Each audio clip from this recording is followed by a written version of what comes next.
adalah eskalasi yang belum berakhir, dan karena ini sudah menyangkut presiden dengan presiden, biasanya akan sangat sulit untuk face savingnya. Jadi ini adalah situasi yang harus kita hadapi secara sangat open-minded, pragmatik, dan pada saat yang sama kita harus agile, harus cepat. Seperti yang disampaikan Bapak Presiden dan Pak Menko tadi. Policy apa yang bisa kita lakukan segera dan bisa mengoreksi atau menggunakan opportunity harus bisa kita lakukan sekarang. Uni Eropa sebetulnya belum retaliasi tapi sudah ada di dalam paket. Tapi ini sebetulnya untuk salvo pembuka untuk renegosiasi. Kanada sudah melakukan retaliasi. Jadi berbagai negara yang lain mungkin lebih kepalanya dingin dengan pendekatan diplomasi dan negosiasi. Tapi not necessarily hasilnya juga menyenangkan, karena seperti Vietnam yang mengatakan promise untuk 0% tarif, dikatakan itu tidak memadai karena non tarif barrier juga menjadi salah satu bagian yang menjadi negosiasi.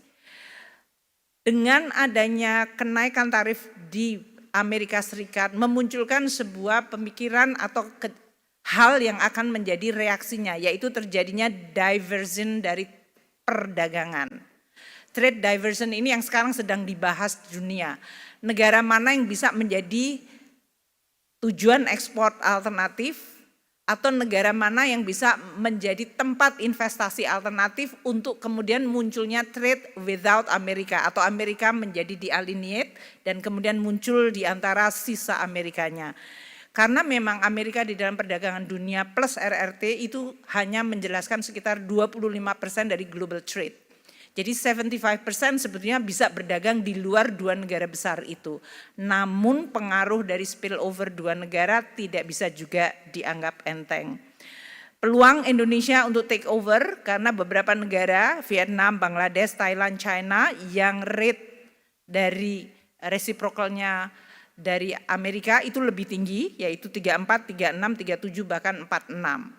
Tapi kita juga tahu banyak negara di sekitar kita atau yang mirip dengan kita yang tarifnya juga lebih rendah. Filipina hanya 17%, Malaysia 24%, Korea Selatan 25%, dan India hanya 26%. Jadi di dalam tabel ini kita bisa menggambarkan komoditas apa yang potensi kita akan bisa menjadi pemasok baru, atau kita akan dikalahkan oleh yang tadi tarifnya lebih rendah. Ini yang menggambarkan betapa pentingnya situasi seperti ini, saresahan ekonomi. Bapak Presiden ingin kemudian bertemu dengan semua stakeholder karena ini adalah perang bersama. Ini harus bersama-sama antara pemerintah, policy maker, para pelaku ekonomi dan bagaimana kita meresponsnya. Jangan lupa subscribe ya.